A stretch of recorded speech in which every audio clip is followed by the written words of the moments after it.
Let's bring in NBC's Peter Alexander in Anchorage. That is, of course, where the summit will be taking place. And with me here in studio, independent journalist Philip Bump. Richard Stengel served as Undersecretary of State for Public Diplomacy and Public Affairs under President Obama. And retired Army Colonel Jack Jacobs is a Medal of Honor recipient and an MSNBC military analyst. Gentlemen, welcome all. Peter, you first. What more can you tell us about how this is all going to unfold tomorrow?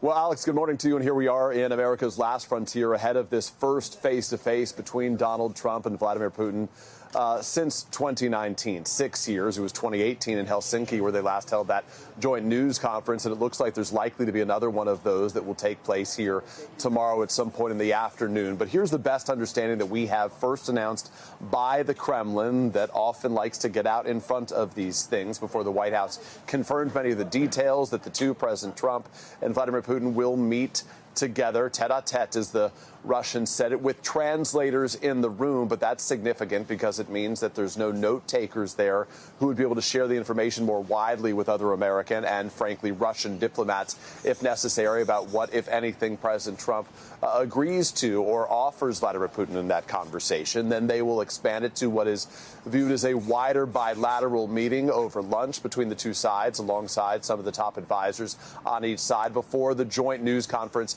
is scheduled to take place. We did hear a bit more about the plans for tomorrow's events and the effort at looking forward from Caroline Leavitt, the press secretary, earlier. Listen.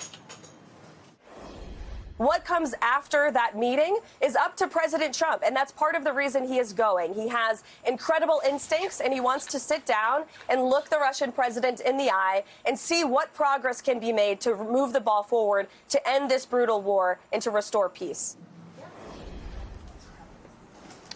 Leavitt first described this as a listening exercise. In a new statement to NBC News, she said this, as part of the president's effort to try to stop the killing, to end the war, would be a significant moment in that. But it doesn't appear that this in isolation will be where those decisions are made. The president is, as you've been detailing, Alex, looking for a ceasefire here, warning of severe consequences if Putin doesn't acknowledge a willingness to end this war, while there is a further divvying up of land, as he described it, in a future meeting to take place with Volodymyr Zelensky. Of course, you don't know which way this is going to go, whether it would go south or not. This meeting behind closed doors, the president says there's a 25% chance that things don't go well, in which case he would basically just have the meeting and take off before heading out. Okay, Peter Alexander, thank you so much. I know you got a lot to report there from Anchorage, so we'll speak with you again. So, guys, let's get to you. And Rick, I'm going to start with you because you are a veteran of meetings like this, right? So you hear the president saying this is just a meeting to potentially set up a second meeting, right, with the principal players, we hope. In fact, we heard from the Kremlin today that there is no expectation there will be any kind of a deal made. President Trump is the ultimate deal maker, or so he calls himself. So the question is, are you surprised that he's gone here, having this meeting with so much at stake, with so much focus, when there may not be any kind of a deal to be made tomorrow? 100%. I mean, I don't mean to pour water on it or be a traditionalist, but usually for an American president, a summit meeting is the reward for the other guy. Right. You've done all of these negotiations for weeks and months. You finally agreed to the things we want. I'll give you a summit now. So already Putin has won a prize. Russian presidents always want to be perceived on the world stage as equals of American presidents, and Trump is granting that. He's inviting a war criminal to American territory. Again, Putin has already won, and I've also interviewed Putin. I spent 3 hours with Putin in 2006. He knows every single detail about every single thing he talks about. He's completely and utterly prepared. Donald Trump, no one's ever said he's prepared. And so the fact that they're in there by themselves, they're negotiating without anything predetermined, I think gives Putin the advantage, not Trump. And Trump has said that he's going to be able to figure out in the first few seconds if a deal potentially can be made. You're implying that actually Putin's in the driver's seat. I do think so. I mean, the thing about Donald Trump is he thinks that personal relations trump the interests of countries. Countries have interests. Putin has had the same goal for Russia for the last 35 years. He's unmoving. You can read it 1,000 different times. But Trump hasn't. He thinks he's going to have some kind of interaction and that's going to show him something. I think that's a mythology. I wonder if we'll see what, remember President George Bush, he said when he met him, that he said that his eyes kind of were dead. There was nothing behind them. I guess we'll see if Trump comes out with that assessment. So, Colonel, Trump now threatening these very severe consequences. Like what? What can he possibly threaten that will get Putin's attention? Because we've seen sanctions don't particularly work. They've not crippled completely the Russian economy thanks to what they get from energy exports. Well, there's very little that Trump can do or threaten that will change what it looks like on the battlefield or the arc of this entire conflict. Putin is in the driver's seat. Sanctions haven't worked because Russia's gone around them. One of the things that Trump could do is to have secondary sanctions, to squeeze those like India, who are buying oil from Russia, to make life more difficult for Russia economically. But, you know, Putin doesn't have a constituency like we have. Doesn't have a constituency even like Zelensky has. It doesn't matter how many people they lose on the battlefield, what kind of economic strictures are placed on Russia. At the end of the day, Putin just has to satisfy, A, himself, and B, the small coterie of oligarchs and people who keep him in power. At the end of the day, there's not much that Trump can actually do to change what happens on the battlefield. Now, I thought you might say Trump would threaten to militarily arm Ukraine, and that would be something that, that would make Putin sit up and take notice.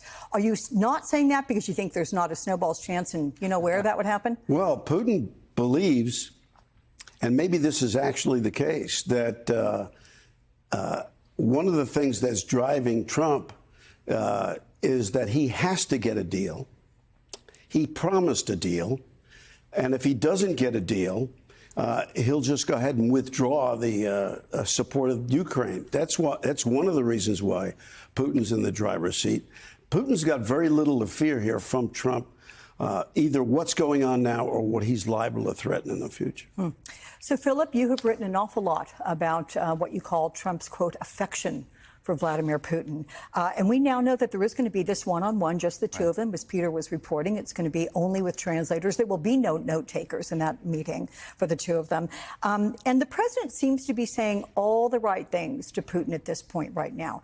Then you have President Zelensky and the Europeans. And what he has promised to them is that he is not going to start trying to divvy up territory in this meeting. He's only there to feel Putin out, see where things stand. What are the chances all that goes out the window and there's some divvying up that begins?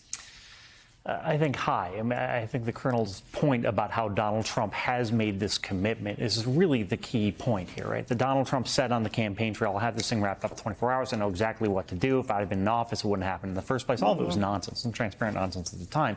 But now he has this pressure, this self-imposed pressure to deliver this thing that is not deliverable, particularly in the way he wants to deliver it, right?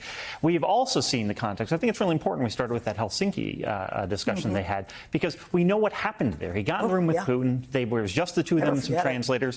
And he came out and he was totally cowed by what Putin had said. And he said, oh, Russia didn't have anything to do with meddling in the election, which everyone knew was nonsense. And he said it at this press conference. And between the two of them, it was very obvious that Putin had the upper hand just in that. And, you know, we've had this discussion about the extent to which Putin has prepared. You know, he started this invasion of Ukraine in 2014, right? This is a long-standing thing. It has been a long-standing goal of his. And he knows exactly what it is that he hopes to accomplish. And Donald Trump, all he wants is he wants to have a Nobel Peace Prize just like Barack Obama. That's what he wants. He wants that on his shelf, right? And if he can come up with something that gets him close to that and convinces his base is close to that. He thinks maybe might. Yeah, I mean, he wants the accolades. He wants the accolades from his base. He wants the accolades, ideally, from the international community. And I don't think he really cares what that looks like if he thinks it gets him close to that. And I think Putin can probably convince him that he's getting close to that in whatever agreement they have. Can you give me a quick summary as to why you write about Trump's affection for Putin? What is it about Putin that he loves? Well, sure. Well, that's a fair question. I mean, the reason I write about it is because watching Yeah, for 10 no, of years, course, right? but- You know, but why? because of his affection for Putin is why. I think he has this appreciation. Look, he would love to be able to run the country in the way that Putin runs Russia. He would love to have this authoritarian, very strong hand and do whatever he wants to do and make the deals. And he's enacted that in his second term in office, right? He's getting there. And I think he just sort of looks up to the way that Putin runs things. You know, most American leaders, most Americans who are rooted in democracy don't look up to that. Trump does and has, and doesn't come from the tradition of, you know, running for office and understanding democracy and the balance of powers. He comes from being the dictator of the Trump Organization, and he transitioned into being the president of the United States. And he appreciates the way Putin does things and not the way, say, George W. Bush did things. Rick, I want to take a look at the way the New York Times has described the setup and what's happening tomorrow. It says that, quote, is some view the latest meeting as a haphazardly planned get-together that risks damaging American interests and blunting the power of the presidency if Mr. Trump returns to Washington empty-handed. Is that how you see it, or is the bigger risk that Trump goes too far in siding with Putin? Well, he's lowered the bar already. I mean, it's already a failure in the sense that he's having the first meeting and he's already anticipating a second meeting. Usually with a summit, you wrap everything up. The thing that I have felt a little bit has been irresponsible about the reporting around this is Trump talks about land swaps or divvying up land. There's been no reporting about anything talking about what land they're talking about, how this is even possible. It's not like Russia's going to give some land from Russia to Ukraine. The point is this is a kind of a camouflage for the fact that Ukraine will have to give some land that Russia hasn't conquered to Russia. And nobody's talking about that. That's the Donbass region, which Russia hasn't completely conquered. Right. They completely want. He will see this as a failure if he doesn't come out with the Donbass region. And if Trump doesn't give him that, it'll explode the talks.